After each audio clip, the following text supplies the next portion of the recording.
Hi friends, நாங்கள் இன்றைக்கி market போயிட்டு வந்தால் காய் விலை ரொம்ப கம்மியாக இருந்தது. பாருங்கள் எவ்வளோ வாங்கியிருக்கிறோம், எப்படி இருக்குதுன்னு பாருங்கள். நல்லா ஃப்ரெஷ்ஷாக இருக்குது. சௌ காய்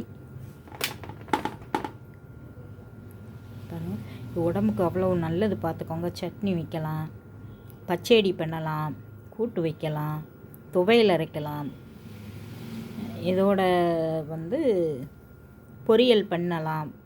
பாசிப்பருப்பு போட்டு பொரியல் பண்ணலாம். இந்த ஒரு காயில் இத்தனை வகையான வகை செய்யலாம். நல்லாயிருக்கும். சாம்பாருக்கு போடலாம், புளிக்குழம்பு வைக்கலாம். இது ரொம்ப நல்லது உடம்புக்கு. இதை நீங்கள் வாங்கி வச்சு பாருங்கள்.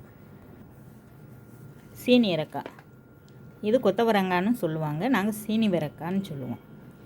இது பொரித்து சாப்பிட்லாம், அவியல் போடலாம், அவிச்சு காய வச்சு வத்தலாகவும் வச்சுக்கலாம். இந்த வெயிலுக்கு கூழ் காய்ச்சிரோம்ல, அதுக்கு வத்தலாவை யூஸ் பண்ணி நம்ம வச்சுக்கலாம். நல்லாயிருக்கும், ரொம்ப சுவையாக இருக்கும். இதில் நிறைய மருத்துவ குணங்கள் இருக்குது. இதை வாங்கி நீங்கள் செஞ்சு பாருங்கள், ரொம்ப நல்லாயிருக்கும். அடுத்த வீடியோவில் பார்க்கலாம்.